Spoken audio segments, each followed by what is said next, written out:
Welcome to Ecclesia Principles, a biblical strategy for believers to engage in God's design for government with Ray Eppard.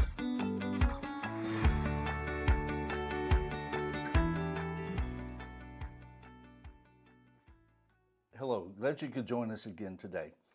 We looked at some things last week about where we are as a society, and I want to begin to do that again this week, different issues.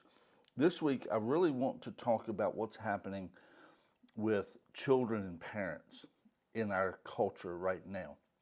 And a lot of this is going to center around public education. Now, it is very important to understand, and I want to use Ephesians 6, 1 through 4 as a basis for some of this, because one of the ecclesia principles is jurisdictional government. Now, God established 4 jurisdictions: self-government, family government, church government, and civil government. In that, each jurisdiction, if you would, has a boundary. That's the very nature of a jurisdiction. With this, we have to understand, with the issues that we're facing in our culture today, that parents have the jurisdiction over their children. And the bottom line is the more we make parents not responsible, the more that destroys the jurisdiction of family government. And it sets in motion a lot of things that we'll talk about. But first, let's read Ephesians 6, 1 through 4. Children, obey your parents in the Lord. It doesn't say children obey the government. It says children, obey your parents in the Lord. For this is right. Honor your father and mother, which is the first commandment with promise, that it may be well with you and that you may live long on the earth. And you fathers, do not provoke your children to wrath, but bring them up in the training and admonition of the Lord. Now, here we see a command given to children, but we also see a command given to fathers or parents in that situation. You see, children and parents make up the family. It is its own jurisdiction. Now, in this, one of the overarching principles that you see in so many of the principles God has put in, we could call it the principle of boundaries. And you could even call that an ecclesia principle. Now, with this, those boundaries, what's happening in our culture today is so much of what is happening, particularly in the public school system. And by public school, we're talking about the agenda of government, because the public school system is under the government. The government, it was actually designed and set up for it to be controlled locally through school boards, and that school boards actually have the main authority regarding education and to keep it locally. However, over the years, through funding and through bureaucracy, public school has largely gotten controlled by government, federal and state government. And so with that, education is designed to further an agenda. Now, the bottom line is, let's just talk about education in general for a second. The purpose of education is to teach people how to function within society. Deuteronomy chapter 6, God told the people of Israel how to educate and train their children, what to train them with. All of those things following that would create a culture. Education creates culture, because in that, you're not just talking about reading, writing, and arithmetic. That's never the case. It is, a lot of people say, well, I just wish we could get back to reading, writing, and arithmetic.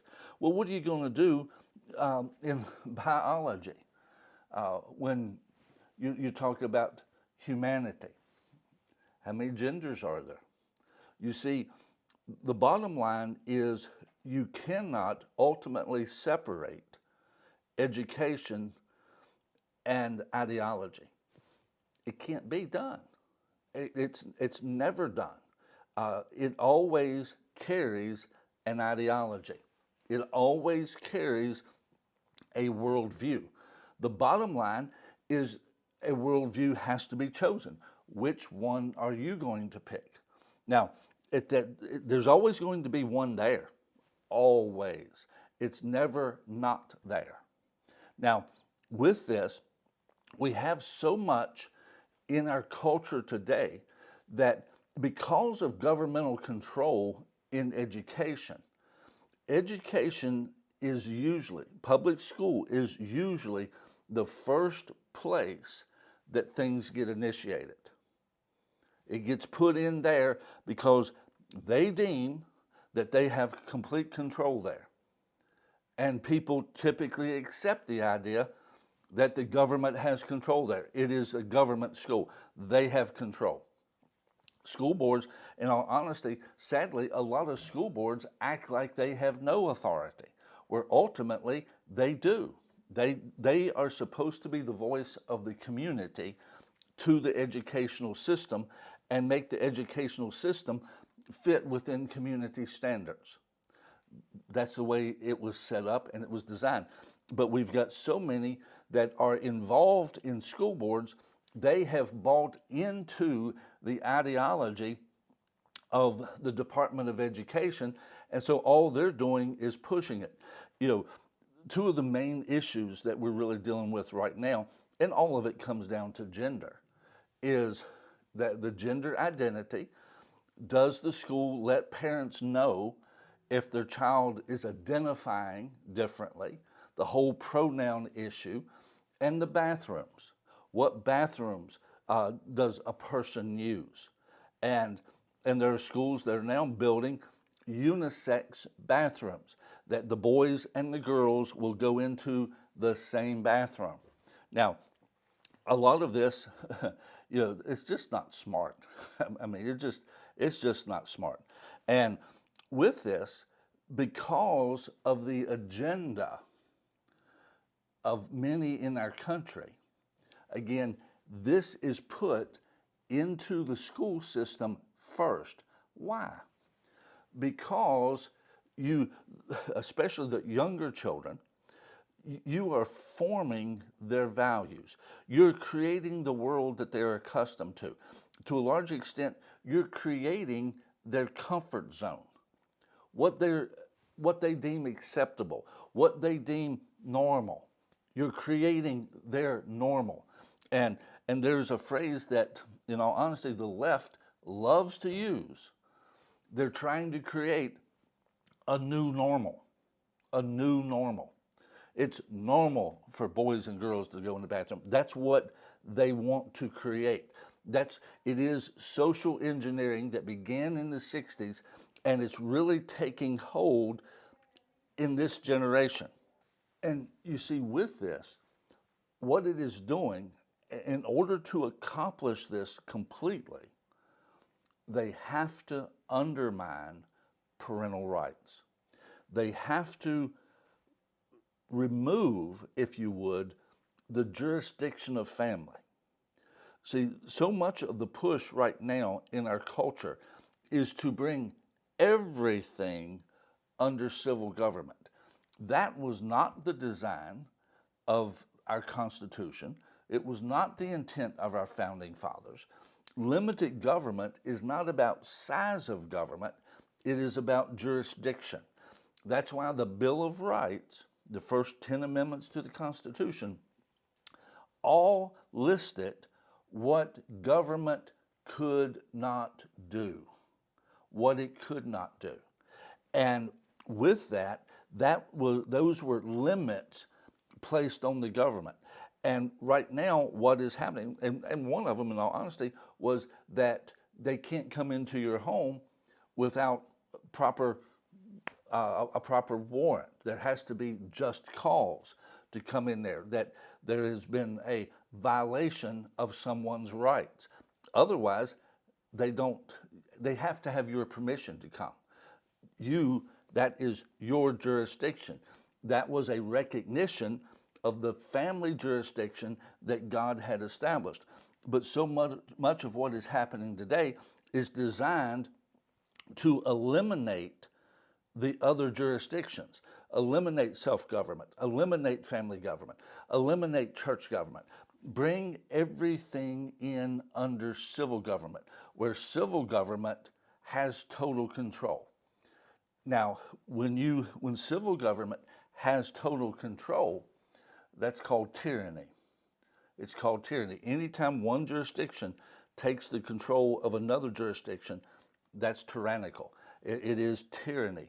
And that is not the design that God had. It's not the design of our own nation, that civil government would have authority over all of those things. Again, that's the concept of limited government, that civil government has a jurisdiction that it functions within.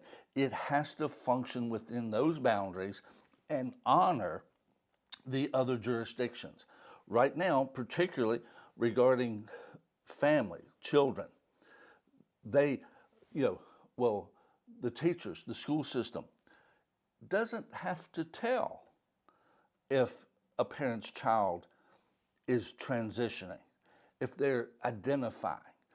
That is the push again, because what are they doing? They're whittling away at the jurisdiction of family. They're whittling away, trying to continue to minimize the parental rights, the jurisdiction of family, so that eventually it will slowly get whittled down to the point that it doesn't exist. And everything regarding family will be under civil government. Now, with this, you have to understand that prior to World War II, Hitler, when he came to power, one of the things he established was the Hitler Youth Program. The Hitler Youth Program. And with that, what he did, that was designed for young boys, but things have changed now. So it's not just going after one gender, it's going after everybody, is that his whole design with that was to teach the children, to teach the young people the principles of Nazism, to indoctrinate them with that, to make them aware of that. And ultimately, our public school systems in many places are nothing more than another youth program designed to teach the children that the government is in control and the principles of that government. And with this, largely, it is liberalism. It is not liberty. It is not self-government. It is not honoring the boundaries and jurisdiction of family government. It is the principle that government needs to be in control of all of this. And that is what is being taught to so many of our children today. And it is all designed to undermine the jurisdiction of family. It is a battle that has to be fought. There has to be a line drawn, if you would, and go, no, these are our children. Now, tomorrow we'll get into some of the things about their arguments of why government has to. And we'll deal with that tomorrow. But you need to know how to counter that. Because with this, we have to understand that you don't fix something by doing something else wrong. Two wrongs do not make a right. We really need to follow the blueprint that God established. See you tomorrow.